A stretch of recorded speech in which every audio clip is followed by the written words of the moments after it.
मैंने कभी सपने में भी नहीं सोचा था कि जिस लड़की से मैं प्यार कर रहा हूँ, जिसको मैं दिल दे चुका हूँ, वो इंसान नहीं है।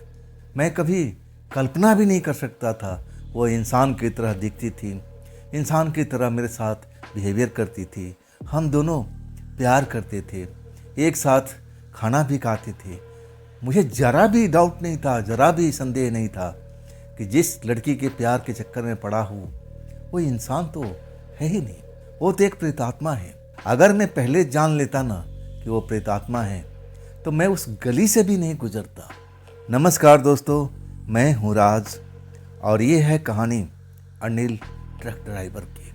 उत्तराखंड की कहानी है ये।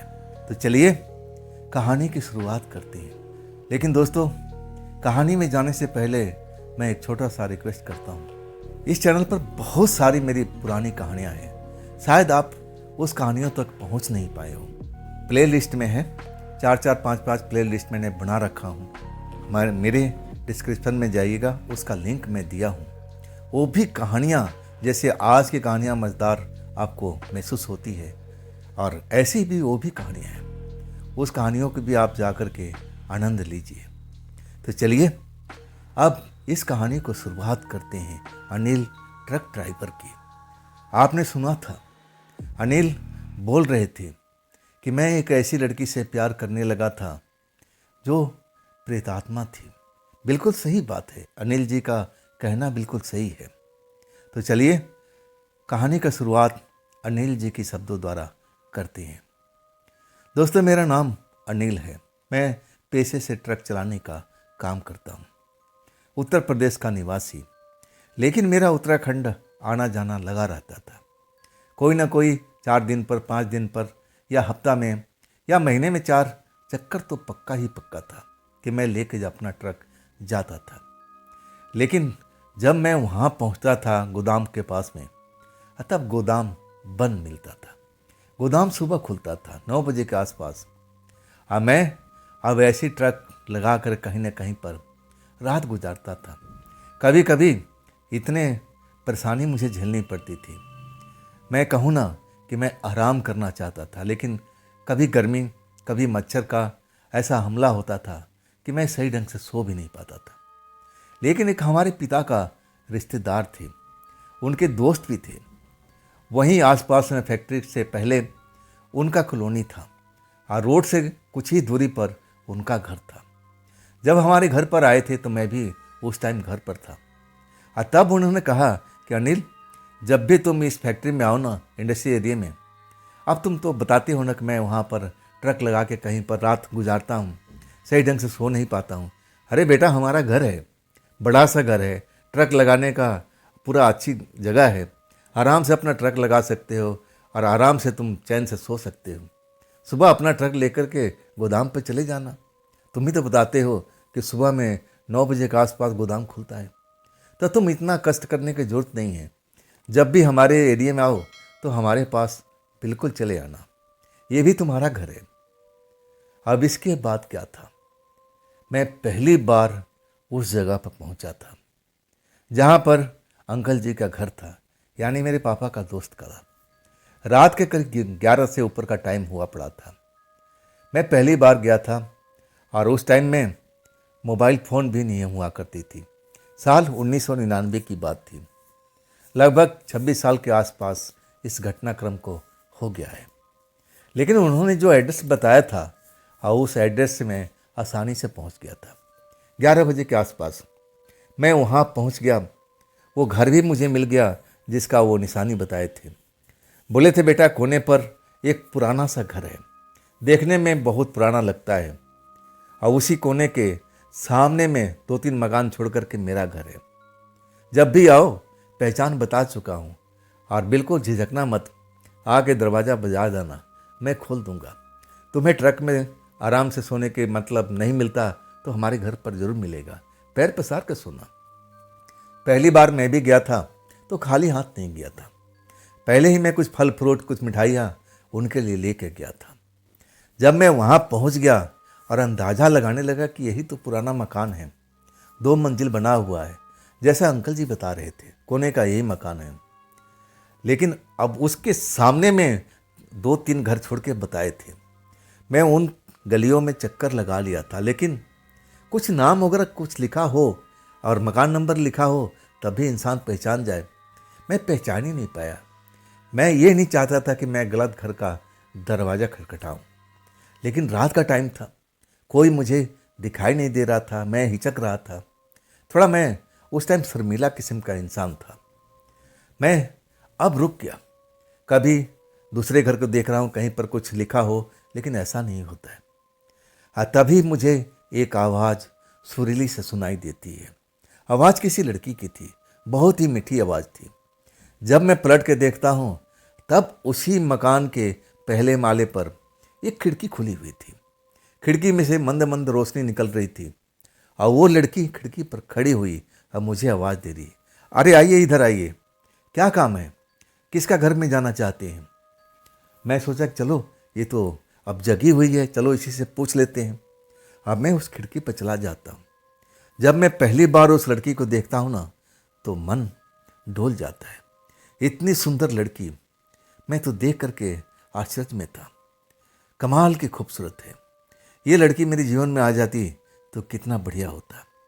अब ये तो मेरे लिए एक कल्पना था। मैं तो कल्पना में ना जाने क्या क्या उस वक्त में सोच लिया था। तब वो लड़की कहती है, किसके घर में जाना है आपको? मैं देख रही हूँ कब से, कभी इधर कभी उधर आप जा रहे हो, किसके घर में जाना है? मैं आपकी मदद कर सकती हूँ। मैं तो उसकी लड़की के रूप में खोया हुआ था। वो लड़की मुझे 2-3 बार जब आवाज़ देती है तब मेरा भ्रम टूटता है, नहीं तो मैं उसकी खूबसूरती को निहारे जा रहा था। जुल्फ खुली हुई थी, बड़ी बड़ी आंखें, कजरारी आंखें, और चेहरे पर सदाबहार मुस्कुराहट था। मैं उसी मुस्कुराहट पर तो फिदा हो गया था। गोरी रंगत, और क्या चाहिए। उस घर में मुझे लग रहा था कि जग क्यों रही है, सारे लोग तो सोए पड़े हुए हैं, ये क्यों जग रही है, शायद इसको नींद नहीं आ रही है। तभी तो ये खिड़की पर आ गई है, मुझे देख लिया है। मैं उसको नमस्ते करता हूँ, वो भी मेरे नमस्ते के जवाब नमस्ते में देती है। तब मैं कहता हूँ कि जी मुझे फलानी साहब के घर पर जाना है। तब कहती है, अरे आप बिल्कुल सही जगह पर हो, अब आप ज़रा उल्टा घूम जाओ। ये जो कोने का घर है ना, 1 2 3, तीसरा घर छोड़ के चौथा घर उन्हीं साहब का है, आप चले जाओ, आराम से चले जाओ। मैं उस लड़की को धन्यवाद करता हूँ। आप मुड़ मुड़ करके देखते जाता हूँ और वो मुझे मुस्कुरा करके देखे जा रही थी। मतलब शायद वो मुझ में इंटरेस्ट रख रही थी, तभी तो मुस्कुराहट के जवाब मुस्कुराहट से दे रही थी। मैं उसको पीछे देखते जा रहा था, आगे चलता जा रहा था, मुड़ मुड़ के देखता था और वह मुझे देख करके मुस्कुराई जा रही थी। आखिरकार सही दरवाजे पर पहुंचता हूं, दरवाज़ा खटखटाता हूं और तब कुछ ही देर के बाद अंकल जी निकल आते। अरे बेटा आ गए तुम, चलो अच्छी बात है, अच्छी बात है बेटा, ये ट्रक कहाँ है तुम्हारा? तब कहता हूँ कि वो पुराने मकान के पास में कोने पर। कहते हैं रहने दो, वहाँ पर कोई दिक्कत नहीं है, सब अपना ही एरिया है, आराम से आओ। और कुछ खाए हो कि नहीं खाए हो? मैं कहता हूँ अंकल जी भोजन तो कर लिया हूँ, रास्ते में भूख लगा हुआ था। चलो कोई बात नहीं, अब तुम्हें आराम की ज़रूरत है, चलो मैं तुम्हारा कमरा दिखाता हूँ। इसके बाद गेस्ट रूम अंकल जी खोल देते हैं। कमरा देखकर मैं खुश हो जाता हूँ। लंबा अरसे के बाद मुझे अब रात के टाइम ट्रक में नहीं, मुझे एक बिस्तर पर अब सोने को मिलने वाला था। मैं बड़ा खुश था। हम लोग ट्रक ड्राइवर की ज़िंदगी में अब पलंग पर अब सोना बड़ी मुश्किल से होता है, जब अपने घर में होते हैं तब, नहीं तो उसी ट्रक में हमें पैर मोड़ करके जैसे तैसे अपनी नींद को पूरा करना पड़ता है, मज़ा नहीं आता है। इसलिए मैं इस घर पर आया था, कम से कम पैर पसार करके नींद का मज़ा तो लेंगे और सुबह उठ करके फिर गोदाम पर चले जाएंगे। 9 बजे से पहले पहले हमारा काम हो जाएगा। मैं बड़ा खुश था। अंकल जी पानी वानी देते हैं और कहते हैं बेटा चाय कॉफ़ी जो बोलो मैं बनवा देता हूँ आंटी से। तब मैं कहता हूँ अंकल जी मुझे कुछ नहीं चाहिए, आपका नींद में ख़राब किया, और ये रहा आपके लिए कुछ मैं तोहफा लेकर आया था, जिसमें कुछ मिठाई वगैरह है, कुछ फल वल है। अंकल जी नाराज़ हो गए, कहने लगा ये तुमने पराया घर समझ रखा है। अरे बरखुदार, ये जो तुम्हारा बाप है ना, मेरे जिगरी दोस्त है, हम वैसे रिश्तेदार भी हैं। ये सब तुम्हें करने की जरूरत नहीं है। आगे से जब भी आओ ना तो अपना घर समझ करके आना। इन चीज़ों की जरूरत नहीं है यहाँ पर। मैं थोड़ा नर्वस हो गया था और तब वो मुस्कुराते थे। खैर तुम आराम करो बेटा, सुबह मैं कितने बजे उठाना है, क्योंकि मैं जल्दी उठ जाता हूँ। तब मैं कहता हूँ अंकल जी 5 बजे के आसपास मुझे उठा देना। इसके बाद अंकल जी चले जाते हैं और मैं जैसे वहाँ बड़ी सी खिड़की थी, खिड़की के पास ही पलंग लगा हुआ था, मोटे मोटे गद्दे लगे हुए थे। इसके बाद पलंग पर लेट जाता हूँ। लेकिन जब खिड़की खुली थी ना तो वहाँ पर जहाँ पर मेरा ट्रक खड़ा था, मैं एक बार देखना चाहता था और उस लड़की को भी देखना चाहता था जो खिड़की में अभी है कि नहीं है। जब खिड़की खोल करके सामने देखता हूँ, खिड़की तो खुली हुई थी लेकिन लड़की का अता पता नहीं था। मेरा ट्रक सही सलामत खड़ा था और जैसे ही मैं खिड़की बंद करना चाहता तभी वो लड़की खिड़की पर आ जाती है। उसने मुझे देख लिया था, वहीं से मुस्कुराहट देना शुरू कर देती है। सच कहूँ ना, इधर से मैं मुस्कुराता था, अपने हाथ का हाय हाय करता था, उधर से वो भी करती थी। मतलब जो आग थी दोनों तरफ से लगी हुई थी। मैं तो सो नहीं पाया था, मैं यहाँ सोने के लिए आया था। अब मैं तो एक लड़की के प्यार के चक्कर में फंस गया था। मिनटों सेकंडों में मुझे प्यार हो गया था उस लड़की को देखते ही। आखिरकार जब 2 बज जाता है ना, तब लड़की बाय बाय करती है। मैं भी बाय करके फिर दरवाज़ा जो खिड़की का है बंद कर देता हूँ। तब भी मैं 10 मिनट तक उसी लड़की के बारे में सोचता रहता हूँ और उस लड़की का ही मुझे सपना आता है। ऐसा लगता है कि लड़की मेरे बिस्तर पर आ गई है, अब मुझसे कह रही है क्या मैं यहाँ पर लेट सकती हूँ। तब मेरी नींद एक बार खुल जाती है। बड़ा अजीबोगरीब सपना था और उसके बाद मैं कुछ देर फिर जाग जाता हूँ। आखिरकार मुझे नींद आती है और तब अंकल जी की आवाज़ से मैं जगता हूँ सुबह में। उठ जाओ बेटा, 5 बज गया है, अभी तुम्हें उठ जाना चाहिए। मैं उठ जाता हूँ, बिल्कुल फ्रेश वगैरह होकर के। अंकल जी जब तक चाय का तैयारी कर दिए थे, चाय पी करके तब कहने लगे अंकल कि देखो बेटा, बुरा मत मानना, ये जो तोहफा लाए हो मैं आज तो रख रहा हूँ, लेकिन देखो बनावटी सा लगता है, ऐसा लगता है कि कोई आप दूर के हो। ऐसा मैं नहीं मानता हूँ तुम्हारे पिता को। हम एक तरह से लंगोटिया थे, हम रिश्तेदार तो पहले दूर के हैं लेकिन हम अच्छे मित्र हैं। जैसे अब मान लो तुम भी मेरे इसी घर के हो। वो बहुत मुझे समझाए कि ऐसा गलती मत करना, ये सब चीज़ें लाने की ज़रूरत नहीं है। देखो जब भी इधर आओ ना तो ज़रूर यहाँ पर आना, ये तुम्हारा ही घर है। नींद अच्छी आई ना, तब मैं कहता हूँ अंकल जी मैं अब ज़रूर आऊँगा, मैंने घर देख लिया ना, मैं ज़रूर आऊँगा, जब भी चक्कर लगेगा मैं रात तो यहीं बिताऊँगा। अंकल जी भी खुश हो गए। इसके बाद मैं चाय पी करके निकल जाता हूँ। ट्रक के पास आता हूँ, वो खिड़की पर देखता हूँ, खिड़की बंद हो चुकी थी। मैं जाते जाते एक नज़र उसको देखना चाहता था लेकिन वो दिखाई नहीं दी। मैं मन में सोच लिया था कि जितना जल्दी मेरा दूसरा चक्कर लगेगा मैं ज़रूर आऊँगा। उस लड़की से मुझे प्यार हो गया है, मैं उसको मिलना चाहता था, उससे प्यार करना चाहता था और उसको पाना चाहता था हर हालत में। इतनी खूबसूरत थी ही वो। इसके बाद अपना गोदाम पर जाना, माल खाली करना और फिर वहाँ से ट्रांसपोर्ट का ऑफिस, वहाँ से दूसरा माल लेकर के फिर अपने शहर की तरफ निकल जाना। जब मेरा दूसरा चक्कर लगता है ना, मैं मिठाई तो लिया था, फल फ्रूट नहीं लिया था। मुझे लगा कि अगर अंकल जी को मैं ना दूं और अपनी प्रेमिका के दूं तो मेरी प्रेमिका तो खुश हो जाएगी। इसलिए मैं अंकल जी को देना भी नहीं चाहता था, क्योंकि पहली बार मुझे डांट मिली थी, हमें वो डांट को भूला नहीं था। इसके बाद मैं आता हूँ, वही 11:30 का आसपास का टाइम था। ट्रक मैं उसी जगह पर खड़ा करता हूँ जहाँ पर मैं खड़ा किया था। जैसे ट्रक की आवाज़ शायद लड़की ने सुनी थी, चट से आकर के खिड़की खोल देती है। एक मध्यम सी रोशनी, धीमी सी रोशनी कमरे में दिखाई देती है। बाहर में स्ट्रीट लाइट जल रहा था तो उसका भी प्रभाव उस खिड़की पर पड़ रहा था। उसमें से रोशनी उस लड़की के चेहरे पर पड़ रही थी। जैसा मैंने पहले हसीन देखा था, आज तो पहले से भी ज़्यादा हसीन दिख रही थी। मुस्कुराती है, कहती फिर आगे, मैं आपका इंतज़ार ही कर रही थी। मेरा दिल तो बाग बाग हो गया था। जब वो बात बोलती है ना, मैं अपने आप को रोक नहीं पाता हूँ।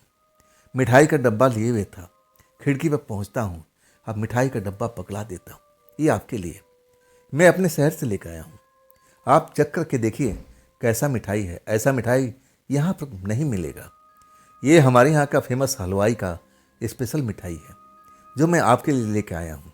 आप चख कर देखिए कैसा लगता है। लड़की फटाफट डब्बा खोलती है, एक मिठाई को चखती है और कहती है गजब का है, बहुत सुंदर है।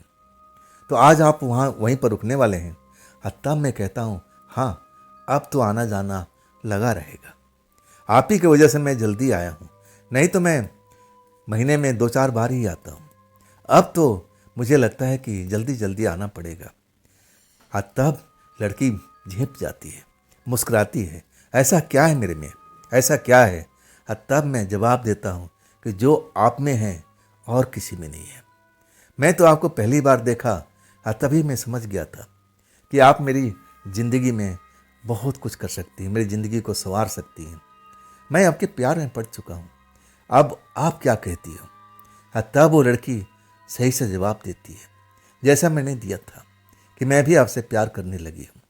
मैं तो इंतज़ार कर रही हूँ कि कब आप आओगे, कब आप आओगे। देखो, इंतज़ार का फल मिठाई होता है। आप आ गए, अब मेरे लिए बढ़िया सी मिठाई भी लेके आए, और मुझे क्या चाहिए। आप जाइए अपने रिश्तेदार के पास में। मैं कहने लगा कि अगर मैं जाऊंगा फिर आपसे बात कैसे हो पाएगी। तब वो झेप जाती है, कहती है हम तो मिलते रहेंगे, कोई बात नहीं है। मेरी प्रेम कहानी शुरू हो चुकी थी। मैं आधा घंटा से ज़्यादा अपने दिल की बात उससे कहा और वो भी अपने दिल की बात मुझसे कही। मैं फिर रिश्तेदार के पास जाता हूँ, दरवाज़ा खटखटाता हूँ और कुछ देर में दरवाज़ा खुलता है। मुझे देख कर के अंकल जी खुश हो जाते, आओ बेटा, आओ आओ। और मैं कमरे में पहुँच जाता हूँ। अंकल जी कहते हैं बेटा कुछ खाने को। मैं कहता हूँ नहीं अंकल जी, मैं तो भूख लगा था, ढाबे से खाना खा के आ गया। तब अंकल जी नाराज़ हो गए, अरे बेटा जब यहाँ आना हो ना तो यहाँ पर खाली पेट आया करो, तेरी आंटी बहुत सुंदर सुंदर खाना बनाती है। मैं कहने लगा कभी ना कभी ज़रूर खाऊंगा, लेकिन अब तो पेट भरा हुआ है। इसके बाद अपने उसी कमरे में खिड़की खोलता हूँ तो लड़की अभी भी मुझे अब दिखाई दे रही थी, मतलब सोई नहीं थी। अब ऐसे ही इशारा हो रहा था, अब बातचीत तो हो नहीं सकती थी। इसके बाद वही 2 बज चुका था। फिर मैं दरवाज़ा बंद करता हूँ और कुछ ही देर में नींद आ जाती। वो सपना फिर मुझे आया था जो पहली बार मैंने देखा था। वो लड़की चल कर के मेरे बेड तक आ जाती है, कहती है मेरा नाम लेकर के, अनिल आप ज़रा सरको ना, मुझे भी तो लेटने दो, मैं भी थकी हुई हूँ। मैं सपने में भी डर गया था, अरे ये तो अंकल जी के घर है, ये लड़की कैसे आ गई। मैं डर के मारे आंखें खोल देता हूँ, तब वहाँ कोई नहीं था, एक सपना ही था। मैं तो पसीने से नहा गया था। इसके बाद जब सुबह मेरी आँख खुलती है, अंकल जी आवाज़ देते हैं, तब मैं खिड़की की तरफ देखता हूँ तो खिड़की तो बंद थी। प्रेम का शुरुआत हो गया था। वो भी अपने दिल की बात कह रही थी, मैं भी उसके दिल की बात सुन रहा था। आखिरकार मैं जब तीसरी बार आता हूँ ना थोड़ा लंबा टाइम लग जाता है। जब मैं आता हूँ तो यही सब टाइम था, 11 के आसपास का था। मैं ट्रक खड़ा करता हूँ, दरवाज़ा, जो खिड़की का दरवाज़ा था बंद था। मतलब उसको पता नहीं लगा था या नींद में सो गई थी, कुछ मालूम ही नहीं पड़ा। आखिरी जब मैं देखता हूँ दरवाजे को, वो तो बंद मिलता है, अंदर रोशनी का कोई नामो निशान नहीं था। मतलब लड़की सो चुकी थी, स्ट्रीट लाइट जल रही थी, उसकी रोशनी खिड़की पे पड़ रही थी, लेकिन लड़की थी ही नहीं। निराशा तो हाथ लगी थी। मैं सोचा कोई बात नहीं, नींद में होगी, तबीयत खराब भी हो सकता है, गहरी नींद भी आ सकती है, चलो कोई बात नहीं, आज नहीं फिर मिल लेंगे। मैं मन महसूस करके अंकल जी के दरवाजे पर जाता हूँ तो वहाँ तो बड़ा सा ताला लगा हुआ था।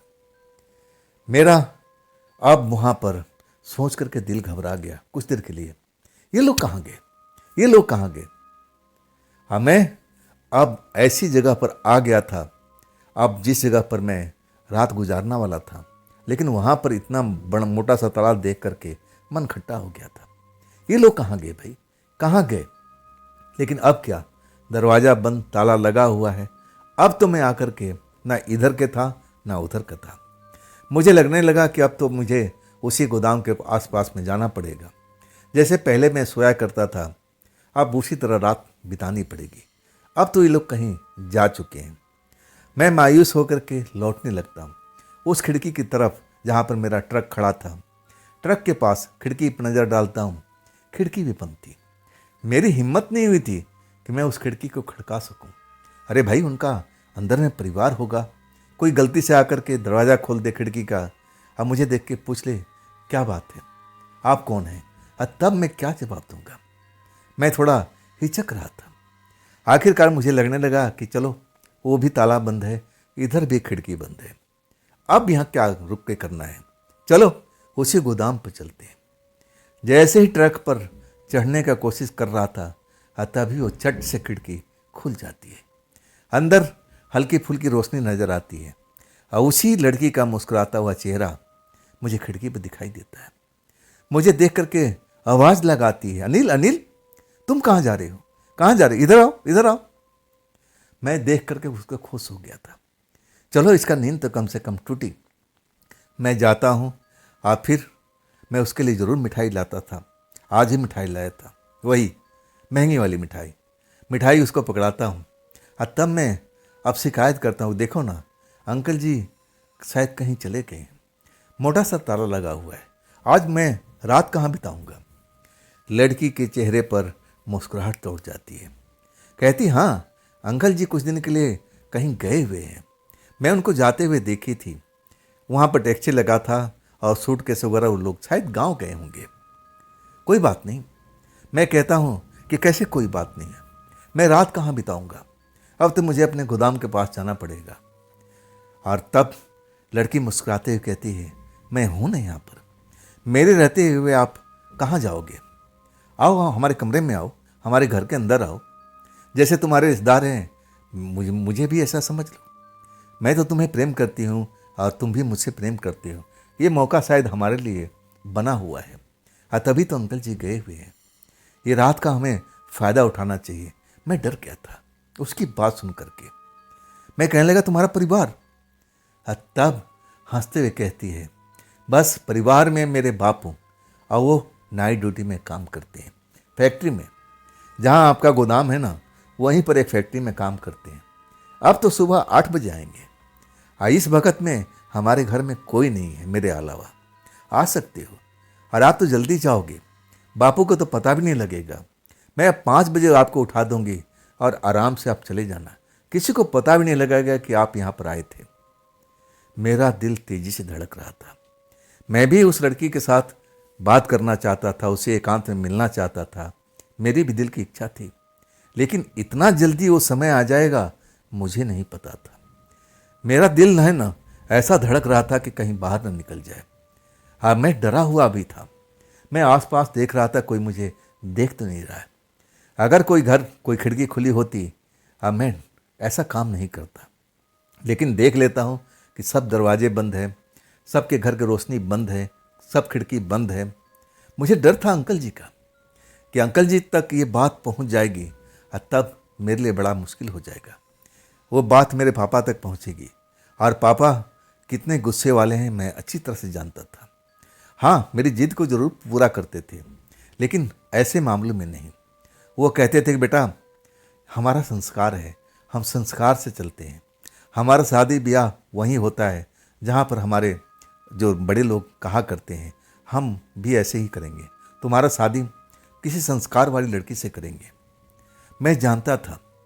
आखिरकार मैं ऐसे अब जगह पर खड़ा था, मैं सोच विचार रहा था क्या मैं अंदर जाऊं या नहीं जाऊं। डर तो लगता था। और तब तक लड़की मेरा हाथ पकड़ती है दरवाज़ा खोल करके, लेकिन दरवाजे से बाहर नहीं आती है, चौखट के अंदर ही रहती है। मेरा हाथ पकड़ती है, झटके से अंदर खींच लेती है, दरवाज़ा बंद करती है। क्या तमाशा बना रखे हो, बाहर में कोई देख लेगा तब क्या होगा। दरवाज़ा बंद हो जाता है।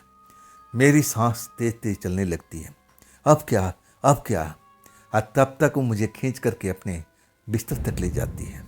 बिस्तर तक जैसे ही पहुंचती है ना, बाहर मौसम खराब होने लगता है, बिजली कड़कने लगती है, तूफान जैसी आवाज़ आने लगती है। मैं और डर गया था। अब क्या होगा, अब क्या होगा। ये मेरा पहला प्यार था। मुझे प्यार का विशेष अनुभव नहीं था, लेकिन लड़की जो थी ना, शायद उसको पता था कि प्यार कैसे किया जाता है एक इंसान के साथ में। मुझे बिस्तर पर बिठाती है और इसके बाद वो शुरू हो जाती है और कहती है, अब मैं सुनता जाता हूँ, मैं बस हाँ हूँ बोलता हूँ। और वो तो लंबा चौड़ा भाषण मुझे दे रही थी। तुम डर रहे हो, तुम तो लड़का हो, और देखो मैं लड़की होकर नहीं डर रही हूँ। मैं सब कुछ सुनता जा रहा था। आखिरकार वो पल आ चुका था, और वो पल मेरी ज़िंदगी में वो पल पहली बार आया था जब हम और वो लड़की एक साथ हुए थे, एक ही बिस्तर पर सोए थे। और इसके बाद मैं उससे भी कुछ बात करता रहा कि ये देखो हम आज एक तो हो गए, लेकिन हमारे यहाँ पर ऐसा असूल नहीं है। हम जिस लड़की से प्यार करते हैं और जिस लड़की के साथ हम सो लिए एक बार, समझ लो हमारा एक संबंध बन जाता है। तो क्या तुम्हारा बापू हमसे शादी करने के लिए तैयार हो जाएगा? और तब लड़की कहती है, हाँ अगर नहीं भी होगा ना तो मैं तुम्हारे साथ चल पड़ूंगी। मुझे बापू की इजाज़त की जरूरत नहीं है। मैं बापू से डरती उड़ती नहीं हूँ। मैं बता दूंगी कि मैं आपसे प्यार करती हूँ। मैं भी खुश हो गया था। कब सुबह होती है, लेकिन बाहर बिजली की गड़गड़ाहट, चमक, गड़गड़ाहट सब कुछ चलता रहता है। और इसके बाद गहरी नींद आती है। सुबह के 5 बजे से पहले लड़की मुझे उठा देती है। कहती है, देखो बाहर तो मौसम ख़राब हुआ पड़ा है, अब तुम कैसे जाओगे? मैं कहता हूँ मुझे कोई पैदल थोड़ी जाना है, मैं ट्रक में जाऊँगा। और मैं अब उसको विदा करके और बाहर निकलता हूँ और कहता हूँ मैं जल्दी तुमसे फिर आऊँगा, दोबारा चक्कर जल्द आने वाला है। और इसके बाद अपना ट्रक पर सवार हो जाता हूँ। हालांकि बारिश हो रही थी, लेकिन मुझे कोई परवाह नहीं थी।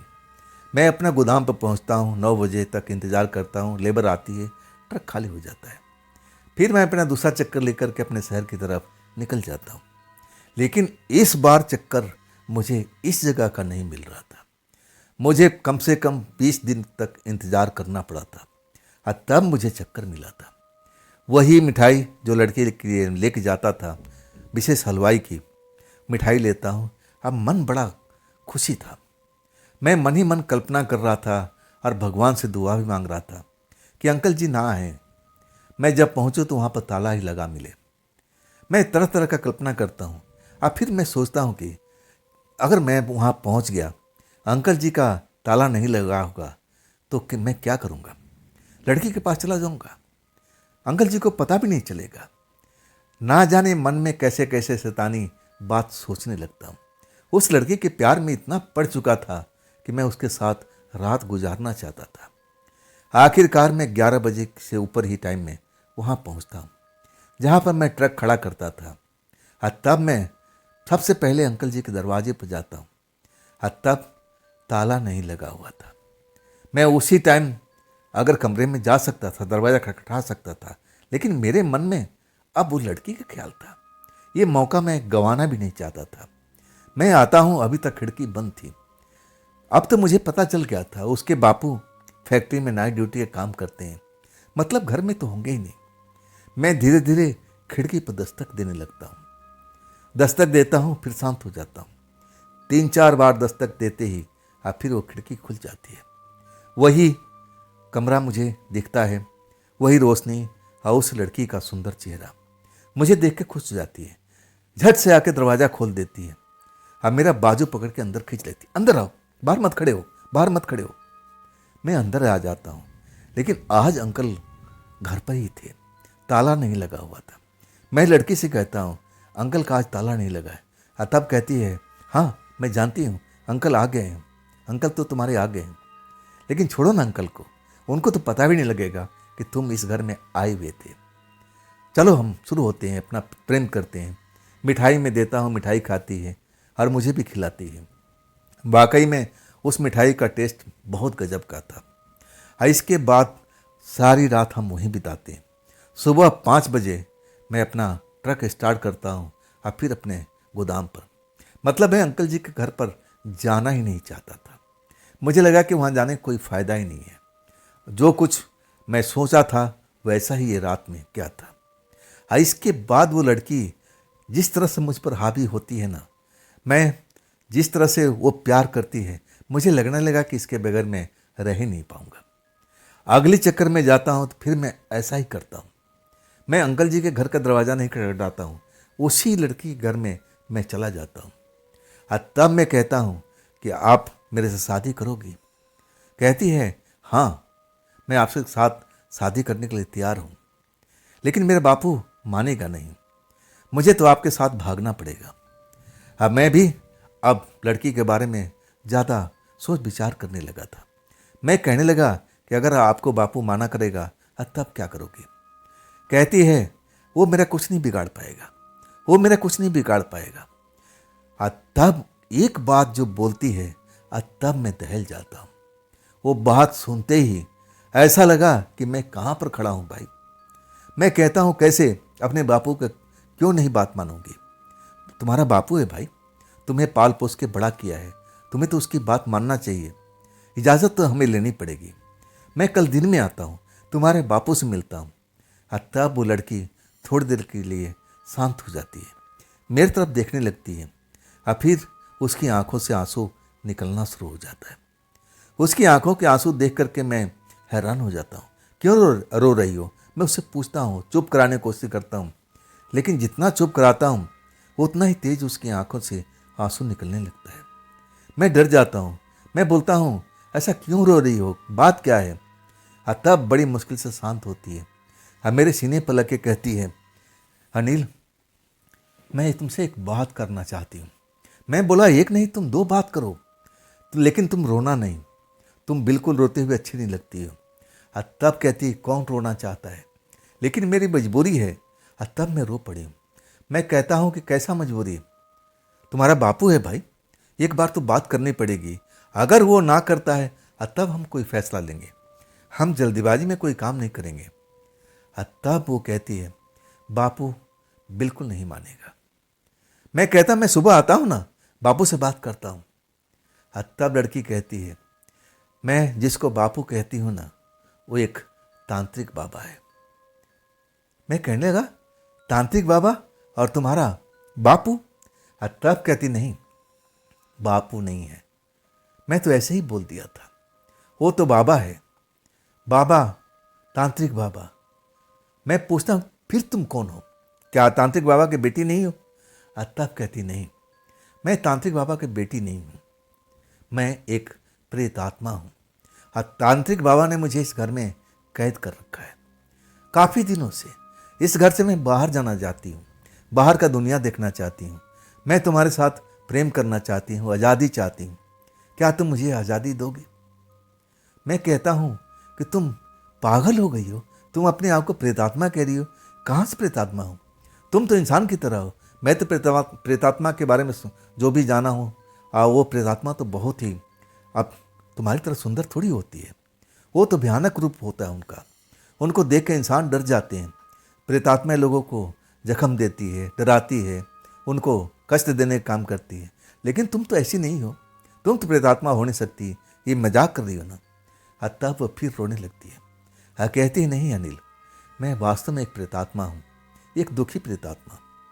वो तांत्रिक बाबा है ना, मेरे साथ जैसा तुम कर रहे हो ना प्रेम, वो मेरे साथ में करता है, लेकिन मैं उसके साथ प्रेम करना नहीं चाहती हूँ। मैं ज़बरदस्ती इस घर में रहती हूँ। मैं कई बार भागने की कोशिश कर लिया, लेकिन मैं इस घर से निकल ही नहीं पाती हूँ। मैं उसकी जो करुण कथा था, मैं सुन करके हैरान था। वो प्रेतात्मा कहीं से भी नहीं लग रही थी, लेकिन मैं डरा हुआ भी था। जब मैं ये जान लेता हूँ कि मैं एक प्रेतात्मा से प्यार किया हूँ, मेरे दिल के अंदर में घबराहट होने लगती है। वो घबराहट जान लेती है। कहती है, अनिल आप मत डरो, मैं ऐसी वैसी आत्मा नहीं हूँ, मैं एक दुखियारी हूँ। अब मुझे ये जो बाबा है, अब मुझे इस घर में कैद कर रखा है। वो मुझसे प्यार करता है, मैं उससे नहीं करती हूँ। मैं उससे आज़ादी चाहती हूँ, लेकिन वो मुझे छोड़ता ही नहीं है। आप मेरे को इस घर से बाहर निकालो, मुझे आज़ादी दिलवा दो। मैं आपके साथ रहना चाहती हूँ, आपके साथ घर संसार बसाना चाहती हूँ। मैं डर गया था, प्रेतात्मा होकर के वो घर कैसे बसाएगी? प्रेतात्मा, मैं सोचने पर मजबूर हो गया था। डर मेरे पर हावी होने लगा था। वो सब मेरे मन के बात को समझ रही थी, मुझे आश्वासन दे रही थी कि अनिल, आपको कभी मैं नुकसान नहीं पहुंचा सकती, मैं सपने में भी ऐसा नहीं कर सकती, बस आप मुझे इस घर से आज़ादी दिलवा दो। मेरे दिमाग को उसने घुमा दिया था, मैं फिर उसके बस में हो चुका था। और तब मैं उससे पूछता हूँ कि कैसे आज़ादी, मैं कैसे दिलवाऊंगा, चलो मैं तुम्हें आज़ादी दिलवा रहा हूँ, मैं तुम्हारा साथ हाथ पकड़ के बाहर निकल जाता हूँ। और तब कहती है, नहीं, मैं जा नहीं पाऊंगी, अगर मैं चौखट को पार करूंगी ना तो मेरे साथ बहुत बुरा हो जाएगा, मैं ऐसा कर नहीं पाऊंगी, तुम्हें कोई ना कोई रास्ता निकालना होगा, और तुम जब रास्ता निकाल लोगे तब मैं तुम्हारे साथ चल पड़ूंगी। इसके बाद सब कुछ बात करते हुए सुबह हो जाती है, और तब मुझे कहती है, अनिल आप जाओ जाओ, अब सुबह हो गई है, नहीं तो आपके रिश्तेदार जाग जाएंगे और फिर हम दोनों के लिए कठिनाइयाँ शुरू हो जाएगी। मैं ट्रक में सवार होता हूँ, अपने गोदाम पर पहुँचता हूँ, सारी रास्ते उसी प्रेतात्मा लड़की के बारे में सोचता रहता हूँ। मेरे मन को जैसे उसने बस में कर लिया था। मैं उसको चिंता में लगा हूँ कि मैं कैसे उसको उस घर से निकालूं, उस नरक से उसको कैसे बाहर निकालूं, इसके लिए मुझे क्या करना होगा। उसने बताई थी कि तुम ही रास्ता निकाल सकते हो और तुम इस रास्ता को ज़रूर निकालोगे, मैं इतना अब जानती हूँ। मैं यही सब सोच विचार करता रहा। आखिरकार मुझे वहाँ तो कुछ समझ में नहीं आया और इसके बाद अपना शहर के वापसी हो जाता हूँ। लेकिन वापसी होने के बाद मेरा काम में मन नहीं लग रहा था। मैं जहाँ का भी चक्कर लगाता था, अपने ड्राइवर भाइयों के बीच बैठता था ढाबा पर और उनसे जानकारी लेने की कोशिश करता था।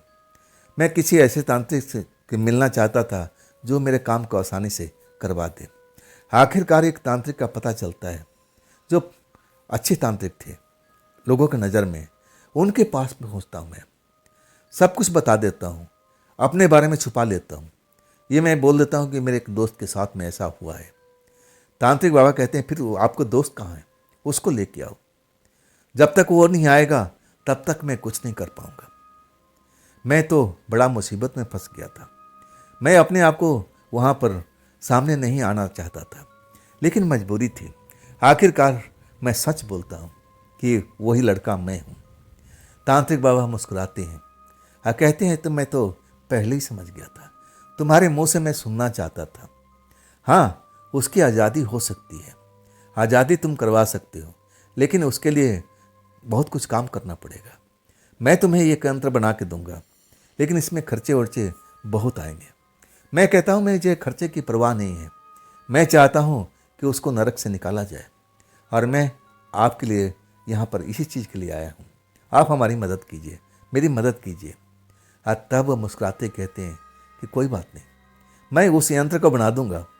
यंत्र पहन के जाना और उस लड़की का हाथ पकड़ना और उस चौखट से बाहर निकल जाना, एकदम आसान हो जाएगा। तुम्हें कोई टोटका, कुछ मंत्र तंत्र का करने का जरूरत ही नहीं है। जो मैं यंत्र बनाऊंगा वो बहुत ही शक्तिशाली होगा, लेकिन वो ज़्यादा दिन तक काम करेगा नहीं, कुछ ही दिनों तक। इसके बाद उसका जो शक्ति है ख़त्म हो जाएगा। जब मैं बना के दूंगा ना, तो जल्द से जल्द ये काम तुम्हें करना पड़ेगा, और नहीं तो उसका जब टाइम पीरियड ख़त्म हो जाएगा फिर वो सामान्य चीज़ हो जाएगा, फिर वो बेअसर हो जाएगा। मैं पूछता हूँ कितना टाइम ये एक्टिवेट रहेगा, मतलब कितने दिन तक ये काम करेगा। हाँ, तब कहते हैं कि मुश्किल से 4 दिन, इससे ज़्यादा सोचना भी मत। मैं पैसे देता हूँ और इसके बाद वो मुझे 2 दिन के बाद बुलाते हैं कि 2 दिन के बाद में आना और फिर यंत्र लेके जाना। लेकिन सावधान, यंत्र लेने के बाद, अपने गले में डालने के बाद उस लड़की के पास जल्द से जल्द पहुँचना, नहीं तो यंत्र 4 दिन के बाद बिल्कुल काम करना बंद कर देगा। तुम मेरी बात समझ रहे हो ना? हाँ, तब मैं कहता हूँ, हाँ बाबा जी। 2 दिन के बाद पहुँचता हूँ और फिर यंत्र वही बाबा जी मेरे गले में डालते हैं और कहते हैं, अब जितना जल्दी हो सके उस जगह पहुँच जाओ, उस लड़की को यहाँ से निकाल दो, लेकिन जब भी बाहर निकालना एक बार मेरे पास ज़रूर लाना, मैं उससे कुछ बात करना चाहता हूँ। और तब मैं कहता हूँ कि जी मैं ज़रूर लाऊंगा, एक बार मैं उसको उस नरक से निकाल दूँ और तब मैं आपके पास लेके आऊँगा। आखिरकार अब तो यंत्र मेरे गले में था। यंत्र के प्रभाव मुझ पर ऐसा महसूस हो रहा था, मुझे लग रहा था कि मेरा जो वज़न है ना बहुत कम हो गया है। जैसे मैं हवा हूँ, हवा की तरह हो गया हूँ, हल्का हो गया हूँ। हालांकि मैं ठीक ठाक था, वजन में मेरा ठीक ठाक था, लेकिन यंत्र का प्रभाव था। इसके बाद मेरे को तो चक्कर नहीं मिलती, लेकिन मैं खाली ट्रक लेकर के वहाँ पर रात को पहुँचता हूँ, रात को 11:30 बजे के आसपास। पहले मैं अपने रिश्तेदार के पास जाता हूँ। दरवाज़ा खुला हुआ था, मतलब ताला नहीं लगा हुआ था। निश्चित हो जाता हूँ कि सब कॉलोनी में सोए हुए हैं। और तब मैं उस खिड़की पर आता हूँ, धीरे धीरे दस्तक देता हूँ। आखिरकार कुछ देर इंतजार करने के बाद वो खिड़की खुलती है। लड़की मुस्कुराती हुई मुझे देखती है और खुश हो जाती है। आगे आगे। फिर दरवाज़ा खुलती है, लेकिन दरवाज़ा के अंदर मतलब बाहर नहीं निकलती है। मेरा हाथ पकड़ के अंदर खींच लेती है और फिर मैं अंदर चला जाता हूँ। जैसे ही हाथ पकड़ के खींचती है ना, उसको भी अनुभव हो जाता है कि उसमें कोई शक्ति है, कोई ताकत है। एक बार तो जैसे कांप जाती है और कहती है, ये क्या है, ये क्या है, तुम्हारे गले में क्या है, किसके लिए लेके आए हो? मैं कहता हूँ उसी काम के लिए लेके आए हूँ। मैं तुम्हें इस नरक से निकालना चाहता हूँ। बड़ी मुश्किल से ये यंत्र बन पाया है। अब तुम देर मत करो, तुम चलो, अब हम बाद में कहीं मिल लेंगे। अब ये मिलने का टाइम नहीं है, प्रेम करने का टाइम नहीं है। जितना जल्दी हो सके हमें इस जगह से निकलना पड़ेगा, हमें सुरक्षित स्थान पर चलना पड़ेगा। और इसके बाद मैं लड़की का हाथ पकड़ता हूँ और उस चौखट को पार करने लगता हूँ। कई बार लड़की संकोच करती है, डरती है कदम बढ़ाते हुए, और तब मैं उसको खींच लेता हूँ। कुछ नहीं होता उसके साथ, आराम से बाहर निकल आती है। शायद यंत्र का प्रभाव था। और इसके बाद हमारी ट्रक में बैठती है और फिर मैं काहे के लिए रुक के जाना, अपना ट्रक तेजी से दौड़ाने लगता हूँ। आखिरकार मैं एक घर पर पहुँचता हूँ जो मैं पहले ही इंतजाम कर लिया था, किराए पर ले लिया था। ट्रक में दूर खड़ा करता हूँ और अपनी प्रेमिका के साथ उस कमरे में आ जाता हूँ। अभी तो बहुत सुबह होने में टाइम बाकी थी। इसके बाद हम पूरी रात जो भी बची हुई थी अपना प्रेमोलाप करते हैं। आखिरकार सुबह होती है। जब सुबह होती है तब लड़की जगाती है, अनिल सुबह हो गया है, सुबह हो गया है, क्या तुम यहीं पर होगे? हाँ, तब मैं कहता हूँ हाँ, अभी तो मैं यहीं रहूँगा, अभी तो मेरे पास में कोई काम नहीं है। तब लड़की घबराई हुई सी दिखती है और कहती है, अनिल देखो, मुझे धूप से, रोशनी से अब थोड़ा डर भी लगता है। अब मैं रोशनी में तुम्हें नज़र नहीं आ सकती हूँ, मुझे माफ़ कर देना, मुझे माफ़ कर देना। मैं तुम्हारे आसपास में रहूँगी, मैं तुमसे बात भी कर सकती हूँ, लेकिन तुम मुझे देख नहीं पाओगे। मैं कहता हूँ कोई बड़ी बात नहीं है, मैं सब कुछ उन ज्ञानी बाबा से मैं जान चुका हूँ, जिनसे मैं ये लॉकेट बना के लाया हूँ, ये यंत्र बना के लाया हूँ, उन्होंने सब कुछ बता दिया। तब मैं कहता हूँ शाम के टाइम मेरे साथ में उनके पास चलना, उन्होंने मुझे और तुम्हें बुलाया है, एक बार तुमसे मिलना चाहते हैं और बात करना चाहते हैं। लड़की एक पल के लिए खामोश हो गई थी, बोल नहीं पा रही थी। मैं कहता हूँ एक बार मिलने में कोई बुराई तो नहीं है, वो तुमसे मिलना चाहते हैं, तुमसे कुछ बात पूछना चाहते हैं, मिल लेते हैं। लड़की चुपचाप हो जाती है और इसके बाद जैसे ही सूरज की रोशनी कमरे के अंदर पड़ने लगती है और वो गायब हो जाती है। वो मेरे आसपास ही होती है, मैं उससे बातचीत करता रहता हूँ। और फिर मुझे भूख भी लगती है, बाहर जाकर ढाबे से खाना लाता हूँ और लड़की के लिए भी, लेकिन लड़की मना कर देती है कि नहीं, इस टाइम नहीं, मैं रात में खा सकती हूँ लेकिन दिन के टाइम में नहीं। मैं जानता था कि जब उसका शरीर नहीं है, दिखाई नहीं दे रहा है, तो भोजन कैसे करेगी। मैं पूरी दिन इंतज़ार करता हूँ कि कब रात हो, कब रात हो, और तब मैं इस प्रेतात्मा को लेकर चलूँगा बाबा जी के पास में। बाबा जी ने कहा था कि एक बार तुम्हें ज़रूर लाना चाहिए। मैं उससे कुछ सवाल पूछना चाहता हूँ। मैं जानता हूँ तुम एक दूसरे को बहुत चाहते हो, और वो सवाल जब मैं पूछ लूँगा, प्रेतात्मा सही जवाब दे देगी, और तब मैं बोल दूँगा कि तुम लोग एक साथ में रह सकते हो, लेकिन पहले मेरे पास में लेके आना। हाँ, मैं बाबा जी को बिल्कुल इज्जत करता था। मैं जानता था उनमें अब सब गुण हैं, सब कुछ जानते हैं। मैं उनकी बात को काटना नहीं चाहता था, अटूट विश्वास हो गया था। आखिरकार जब अंधेरा होने लगता है, तब मैं कहता हूँ तुम कहाँ पर हो, तुम कहाँ पर हो? कोई जवाब नहीं, कोई जवाब नहीं। मुझे लगा कि पूरी तरह से रात हो ही नहीं है। जब पूरी रात हो जाएगी तब वो मेरे आसपास में होगी, अभी बोल नहीं पा रही है, आराम कर रही होगी। आखिरकार अंधेरा होता जाता है, रात होती जाती है। मैं आवाज़ उसको देता रहता हूँ, लेकिन कोई जवाब नहीं मिलता है ना, तो मन में एक खटका लगने लगता है। मैं कहता हूँ कि नज़र क्यों नहीं आ रही है, अब तो अंधेरा हो चुका है। मुझे लगा कि कहीं आधी रात होने पर नज़र आती है क्या, चलो इंतज़ार कर लेते हैं। लेकिन वो तो बोल भी नहीं रही थी।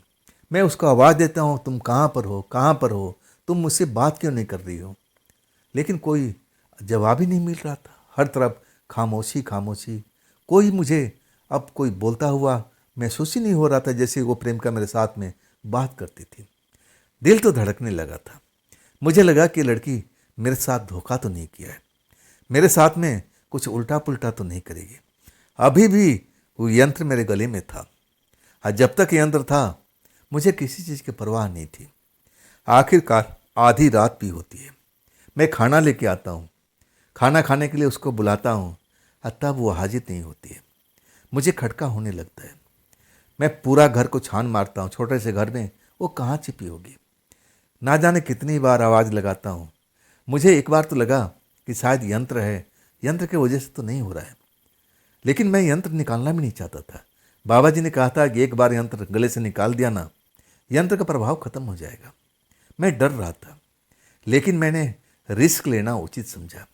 शायद यंत्र के प्रभाव से लड़की दिखाई नहीं दे रही है और उसकी आवाज़ नहीं सुनाई दे रही है।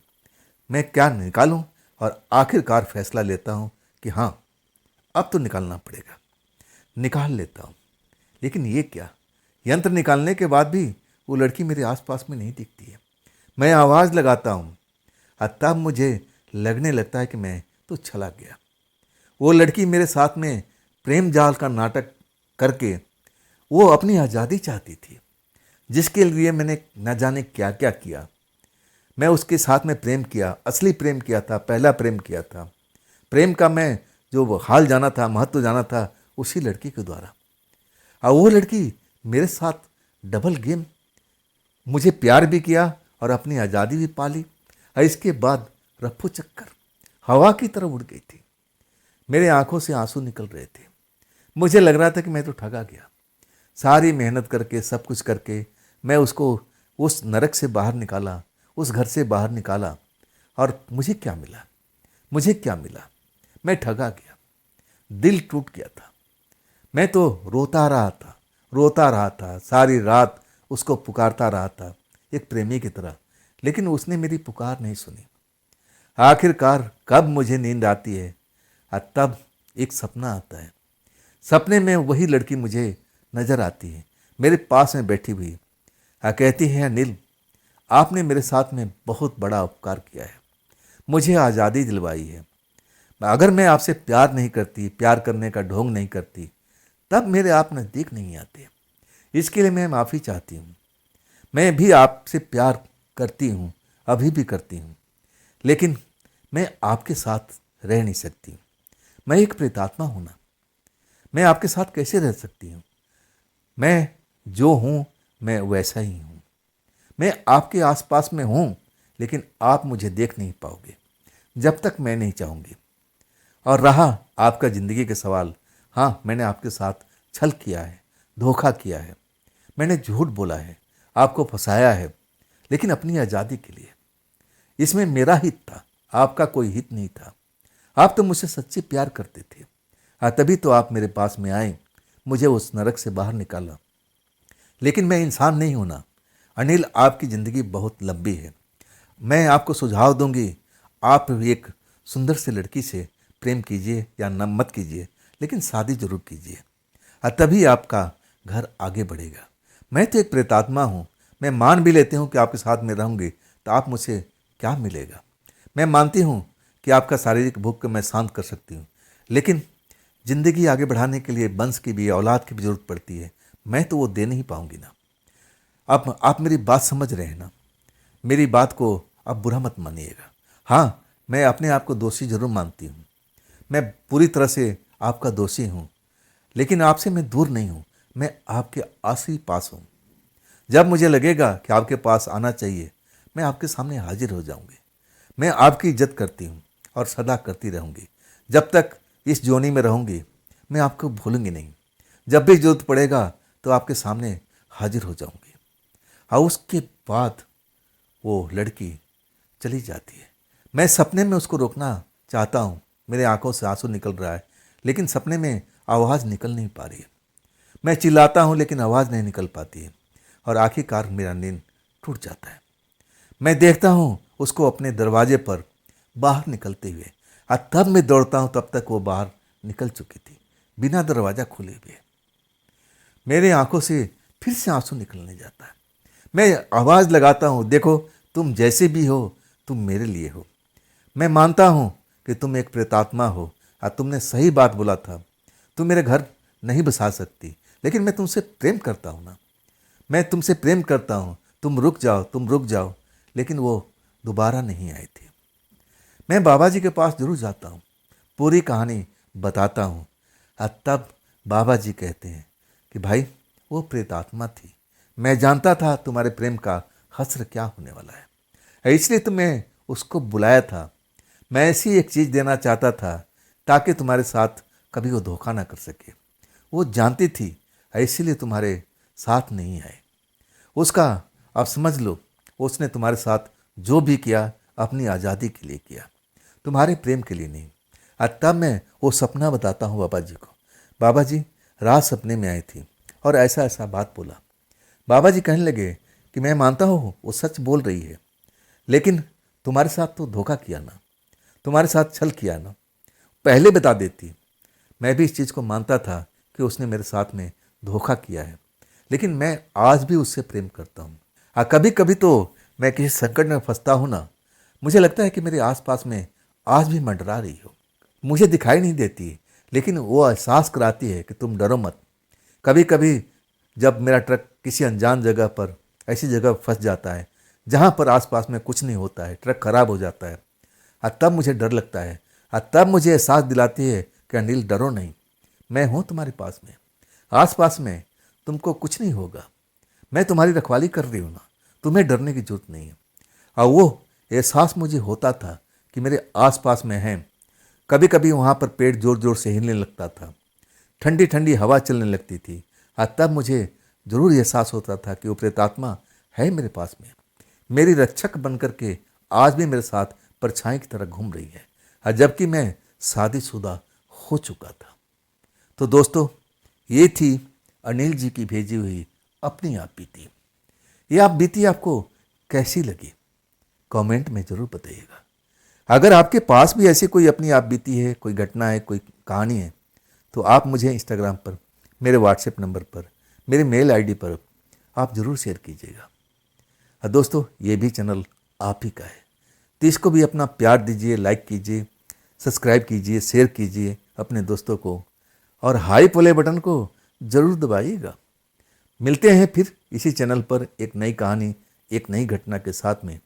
आप लोग अपना ख्याल रखिएगा। नमस्कार।